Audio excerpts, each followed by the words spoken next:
Well, thank you for being here this afternoon. I appreciate you giving me the opportunity to be here and hear some of the stories, because we do go around the country and listen to what the people have to say.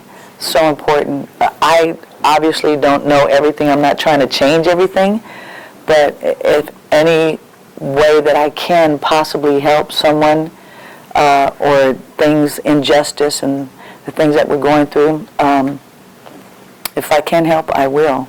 And the only way to find out is to go into the cities and speak with people and find out what's happening, and because there's a lot that's happened to me as well that people don't know about, and injustice, even being a woman of color in this country, and what I do as an artist. So I want to hear you guys' stories and what brought you here to this place. You want to start? Yeah, I can start pretty much on my release, April 19th of this year. I found Ujamaa through a brother at Union Gospel Mission, and it's been a while since I've seen him, but my story starts from that release date and finding Ujamaa. I thought it was going to be a place that was like just programming, like school, or for like the misfortunate kids, you know, the ones that didn't do so well. So it was a lot different than that, you know, and I have no family here, so Ujamaa basically became my family. Mm-hmm. And they provided so much for me as far as what I want to do through ministry, mm-hmm. and as an entrepreneur and as a poet. They've had programs for all of that. That's awesome. Yeah. That is awesome. The person that you met, he had come here as well? He's been here probably a year or two before I was. Oh, okay. But, yeah, I haven't seen his face in a while. Oh, okay. Well, that was a blessing. Yeah, it was in disguise. Yeah, that's awesome. And your story? I was someone who went to college and struggled mightily because I'm from a working class family. Didn't have a lot of help, so I was working full-time, like near full-time, and going to school full-time, which isn't sustainable for most people. And I ended up coming back to the Twin Cities and like living in debt and having to pay that off. And I tried my hand at like, you know, living on my own for a while, and I was like house hopping and all that jazz. And I feel like most people have like from the neighborhood have like one or two mothers in their lives that, mm-hmm. you know, people that they consider their mothers. And mm-hmm. one of my mothers is like, hey, there's this program called Ujamaa that you should check out. And then I looked into it. I was like, nah, maybe not right now. But then, you know, after about 9 months of, you know, like unsuccessfully like trying to live on my own, I moved back in with my mother, and she mentioned it to me. I was like, okay, both of my mothers are telling me the same thing. I need to be doing something. So that's when I started coming. And what did you find here that, while being here, what has helped you? Just being around other people like myself, like young mm-hmm. black men and like older black men who live the same life, speak the same language, and walk the same walk that I walk. It's motivating just mm-hmm. to see, like we all don't have like the same exact story, but we have a certain understanding amongst each other that you can't really compare to anywhere else in Minnesota. Wow, that's awesome. Or maybe even the world at this point, right. And it's awesome to be able to be here and see it. It's important to have, like when you're going through something, to talk with someone who's gone through the same thing you have, because you sometimes feel like, man, I'm the only one struggling. How come it's just me kind of thing? And then you talk to other people and you're like, what? Wait a minute, I'm not the only one. It's not just me. And that's what's awesome, to have this, to also talk with the older men who are mentoring, and them planting seed in the youth and helping to help you with what you're going through. You know, it's so important. I say that to a lot of people. I mean, I've had great parents. I have great parents. They're kind of silly, crazy like that, and we hang out a lot. They're my best friends, but I know it's hard because we minister to a lot of youth, and we ended up like, we call them our adopted kids. Like I have hundreds of adopted brothers and sisters, because my family, we would open the door and say, look, you don't have anywhere to stay. All right, well, we just throw a blanket on and just lay on the floor. That's how our household was, and kind of still is. So we would go to facilities where facilities, either foster care or facilities like this, and bring out percussion instruments when I was young. And sometimes we didn't even have a car to do that because we grew up in the hood. We were on welfare. You know, I joined 2 gangs. I was like, you know, I just wanted to fight everybody, and I was angry, but at the same time I had gone through some other stuff. So, you know, my dad said, and my parents, well, let's just go, and we might not have a lot right now, but we have more, you know, by giving, you know. And so we would go come to these facilities like this and play and kind of adopt all the kids and say, you know, what is your story? Well, how can we help you in some kind of way? And or just plan to see that, you know, you can do it. You can do it. You can, whatever you want to be, you know. And that part of the mentoring, I mean, helped us to get through it was also blessing us and helping us get through our hard times, you know. But these facilities are so important. What is your story? I guess you could say mine starts back in January with the death of my father. I was in the shelter for a while. So sorry. And I had a friend tell me about UjamaaPlace. And I really didn't listen to him the first time. The next week I got a call from my little cousin telling me about UjamaaPlace. So I was like, you know, maybe I might have to check it out. I came up here and the first person I remember meeting was Brother Lou back here. And something about him said, you know, maybe I should really get involved with this program. As I got further into the program, I started realizing that there were more creative people out here that were just like me. Mm-hmm. There were people who knew how to write, people who could help with music, people who knew everything they were doing about everything. Mm-hmm. I was told that it's best to know a little bit about everything than know everything about one subject. Amen. And being here showed me that there are people who know more than I've ever really seen. Wow, that's awesome. Wow, that's well, congratulations. I'm glad that, first of all, that you guys are here and that you feel that you're getting help from these programs, you know. There's some facilities I go to, you can tell sometimes they're struggling and they're just starting out trying to figure it out, but I've heard great things about this facility, and it seems like everyone, in talking with you guys as well, that, you know, it's successful and you guys feel good about it. And I'm glad to be here to be able to share this great opportunity, because people need to know about this facility and that there is help and there is a place to go to. Wherever you are, you can come to this place and you know, and get help. What do you want to do in your life, like right now? As of now, I am an IBO, an independent business owner, and I work 2 different jobs. One with like payroll, and the other just on my own time. So that supports my business in network marketing. That's awesome. As well as through ministry, because that's really important to me to minister to youth as well. That's great. So I talked to another program instructor here who has me involved in that. So. Oh, that's great. Yeah, that's awesome. And you? So right now, I'm a senior program manager at a nonprofit working with youth around like job skills and life skills. And I would hope to continue that going forward, and then find my place in somewhere in like the nonprofit sector or the education sector to empower people like myself.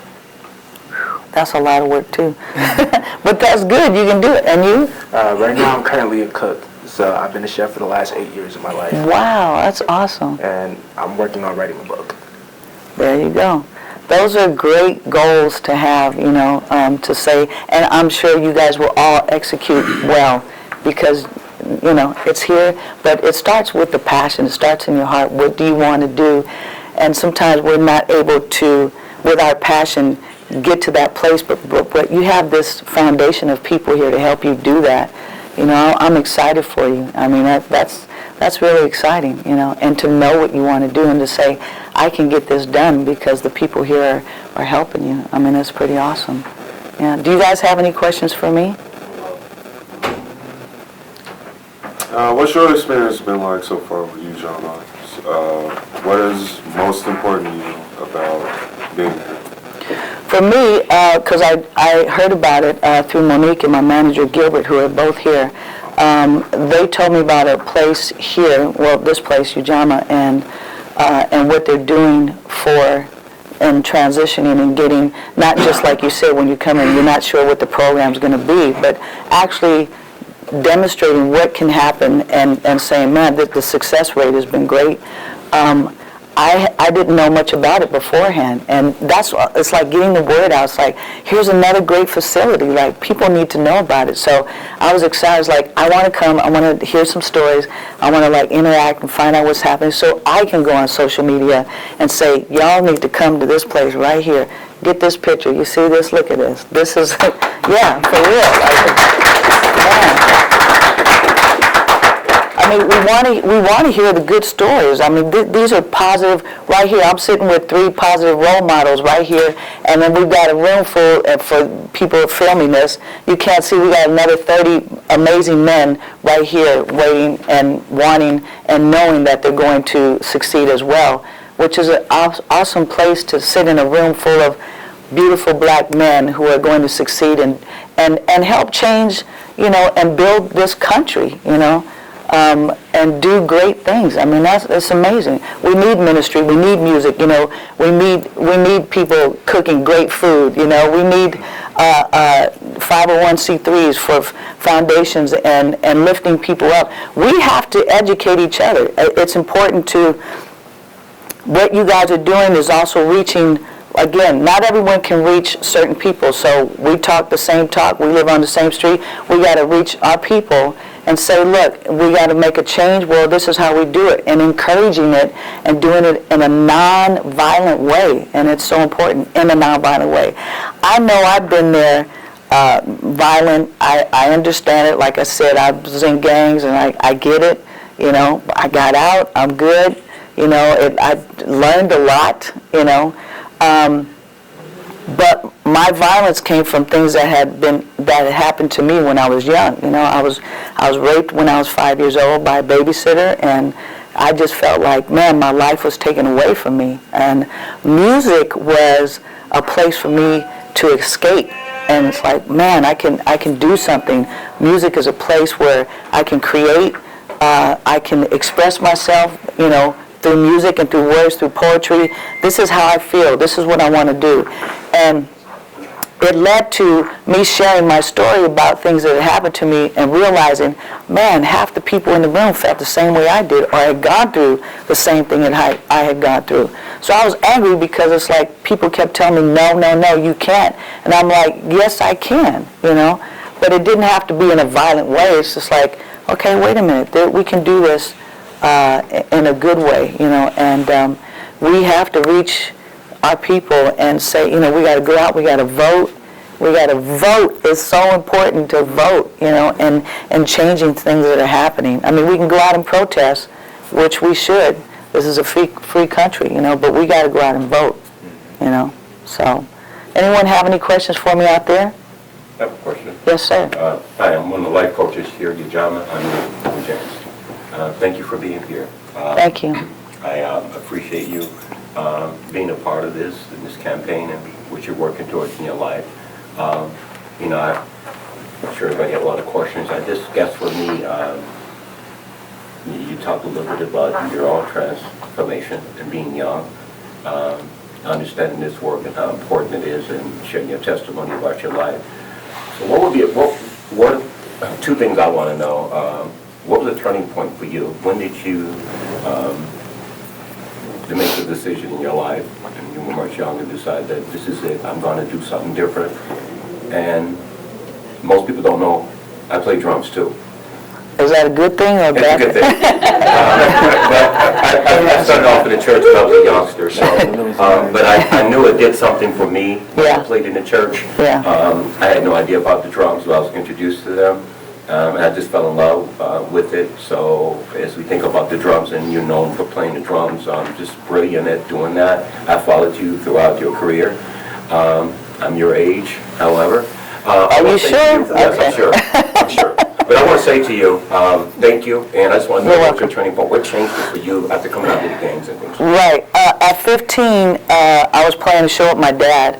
I had been playing with bands off and on a little bit, but I wanted to be an athlete. So I was training to be in the Olympics. I was a sprint runner. I played soccer, undefeated team for 5 years, and I just wanted, like, everything I wanted to do was like, I want to be an astronaut. I want to be, just, you kind of go, well, who wants to be an astronaut? But there are things that I just wanted to do. Is just like, I saw the world as big things, and one day, my dad's percussion player got sick. I played a show with him, and it was for 3,000 people, the most people I'd ever performed in front of. And my dad, he was on this side, and I'm sitting here. He's playing timbales, I'm playing congas. He had an 18-piece band, and he turned to me, he was like, I want you to play a solo. I said, okay. So I started playing a solo. Well, I hadn't been able to express myself in that way with a band that's like, my dad's band they were out on tour with Stevie Wonder, Temptations, Earth, Wind, and Fire. I'm sitting with, legends, and my dad is like, I'm sitting here going, nervous and everything, and I started taking a solo, and I kind of just closed my eyes, and I went into a place I had never gone. Like, I love competing, and I always want to win, and that place was something different. I went into almost like a spiritual moment. I almost felt like that was the first time I really felt, what is my passion? This is my passion. Like God said, this is what it is, like at that moment. And I was like, man, I opened my eyes, I started crying while I was playing my solo, and I was shaking. I was like, what's going on, That was the turning point of, I know what my passion is, and it's music.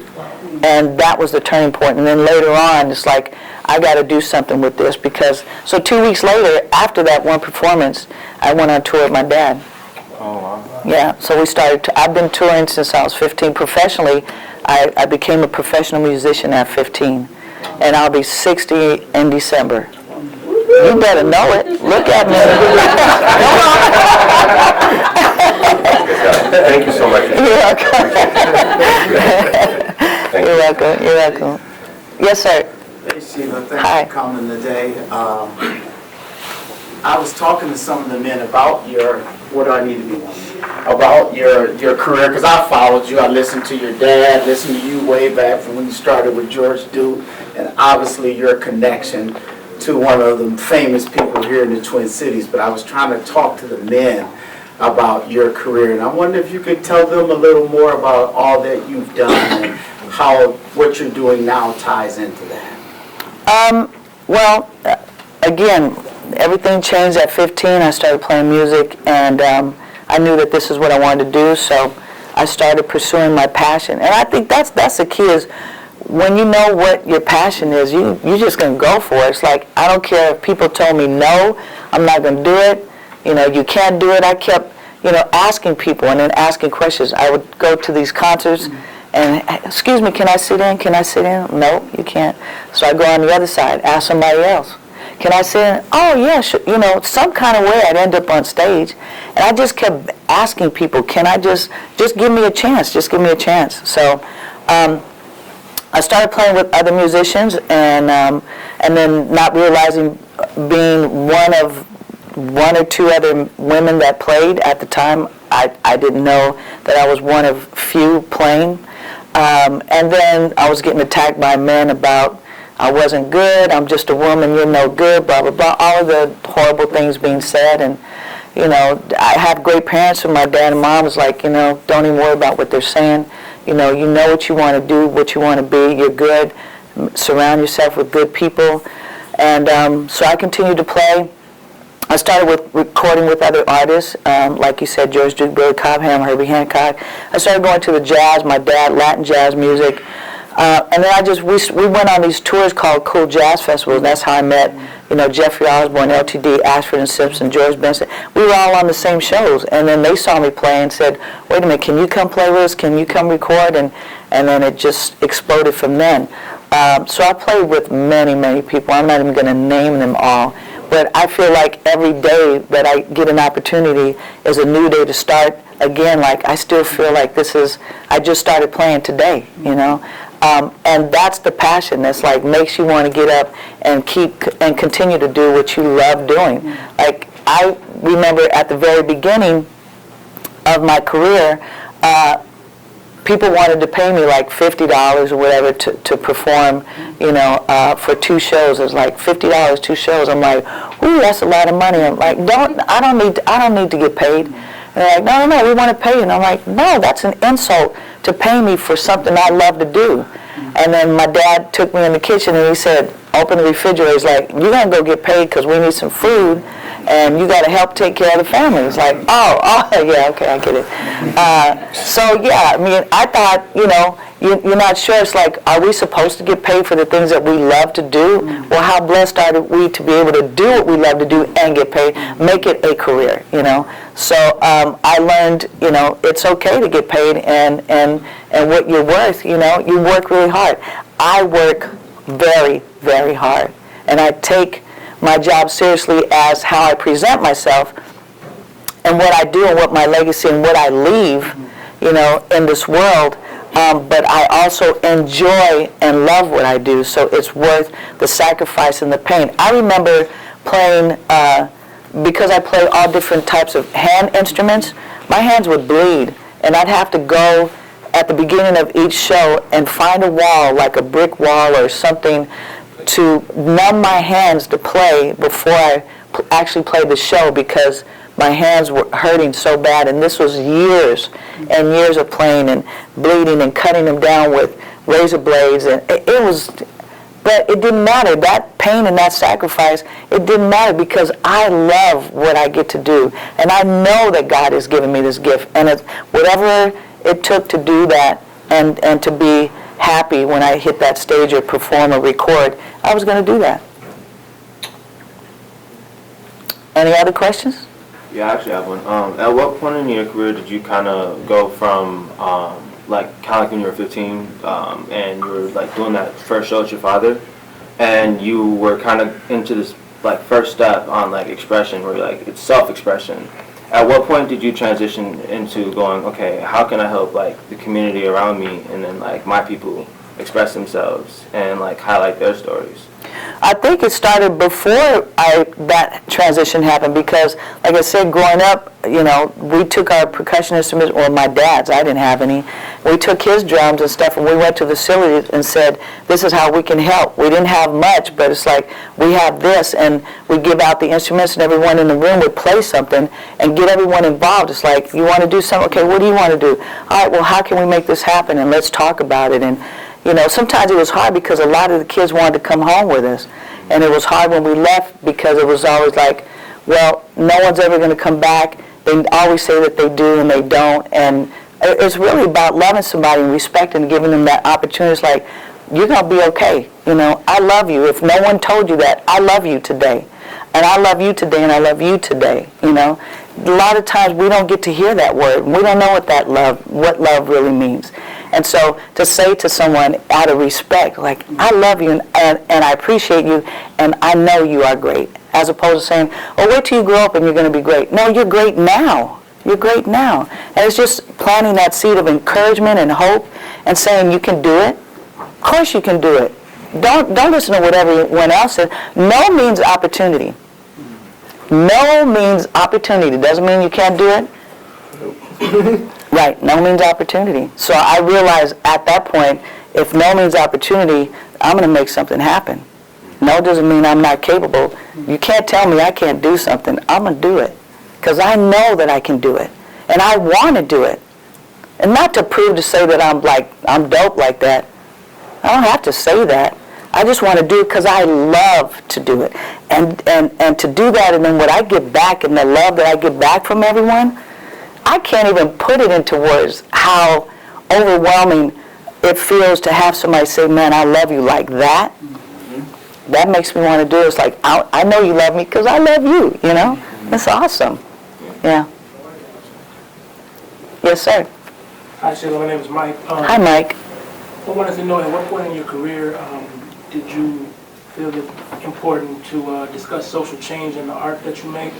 And also, the second question was how important do you think it is for entertainers to like use their platform to create social change and speak on social issues, right, versus just entertain? Right. Well, growing up with my dad, the band that he had called Azteca, they wrote different songs and stuff about the war and things like that. So growing up in the 60s and the 70s, there was a lot of music written at that time about social awareness. I grew up in the Bay Area in Oakland. I was friends with the Black Panthers.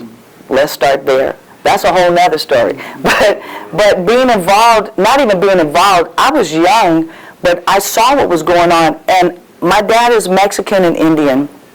My mom is Creole from New Orleans, but she looks white. You wouldn't know, light skin, whatever, Creole.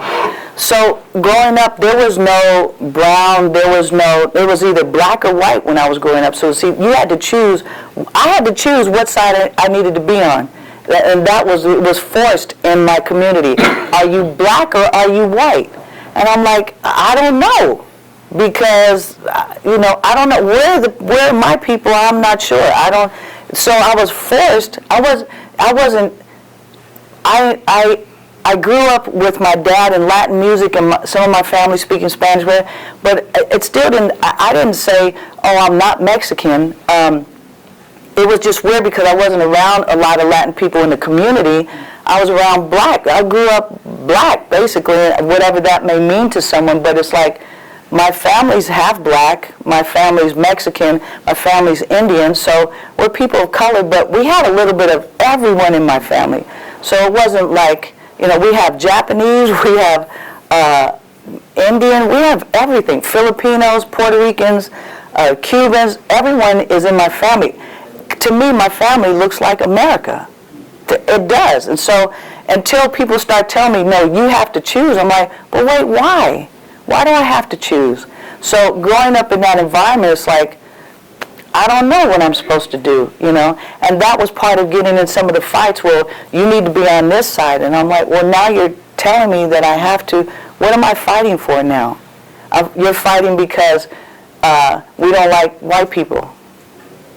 Okay, well, why don't we? So I was taught that on the streets. That's not what I grew up knowing. So it was challenging for me.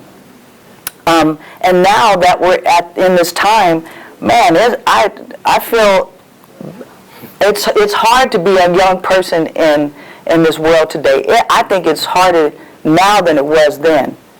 It's harder now seriously, growing up, and here's the other thing real quick, growing up as well, we had the Crips and the Bloods.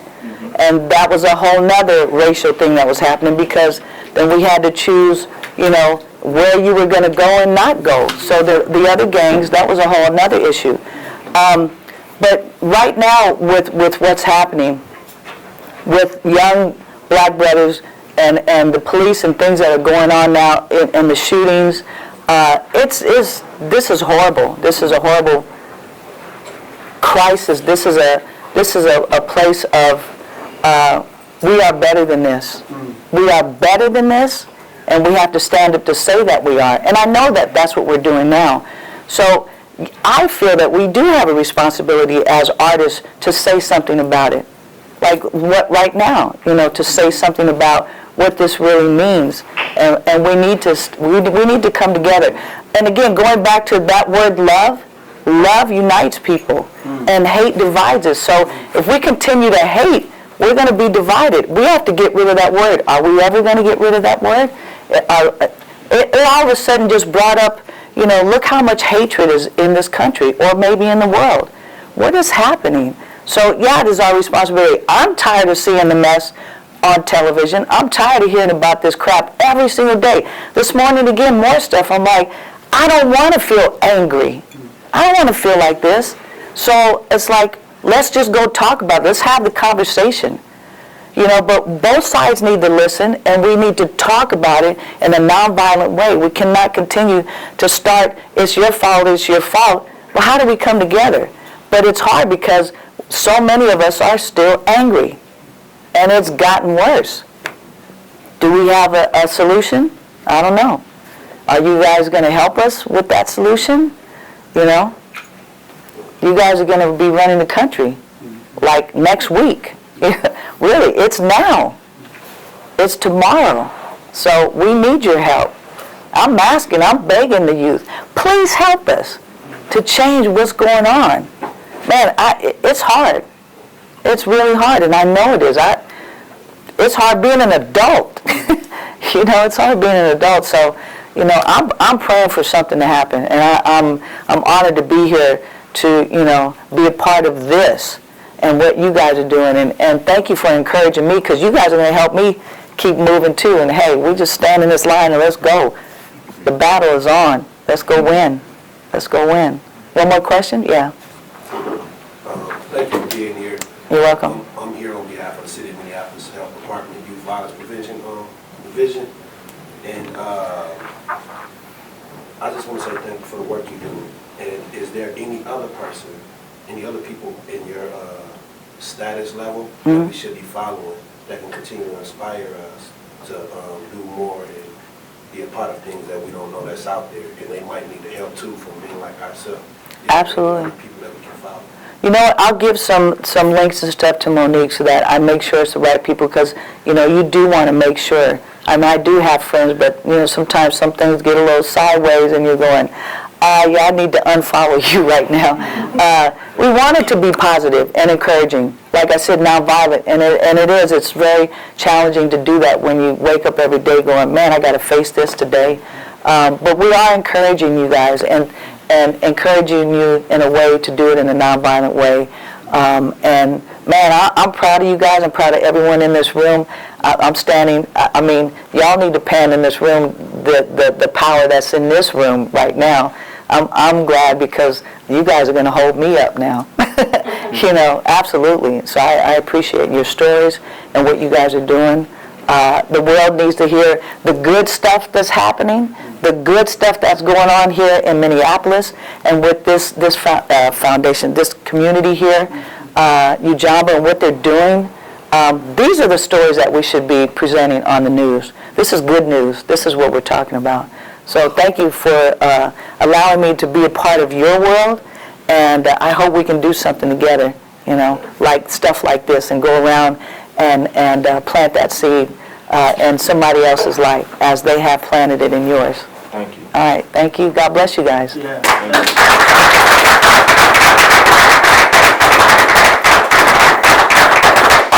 Sheila E right here. I'm Jefferson. Sitting on the bench for the playoff, baby. Oh, sitting on the bench. Wow. 1, 2, You guys smile. 3. Smile. All right. And then do the peace sign, because You it's look all. so little in there. I am. The peace sign or the All right. whatever, but it needs to be peace, because this is about peace now. Yeah. Yeah. Wait, hold on. Why are you sitting over there? Oh man, I'm not fit for it. Come on. Yes, you are. No. Come on, man. See, no, hey. Hold on, time out, Chris. Get over here. No.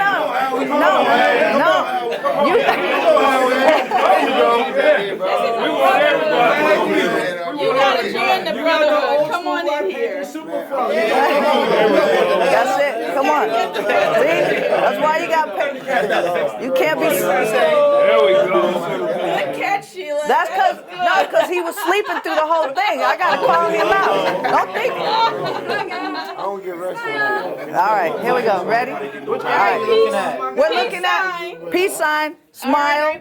All right, peace sign, y'all. Awesome. All right. Okay. Oh, wait. I'm sitting next to the queen. Y'all got me messed up. All right. Woo.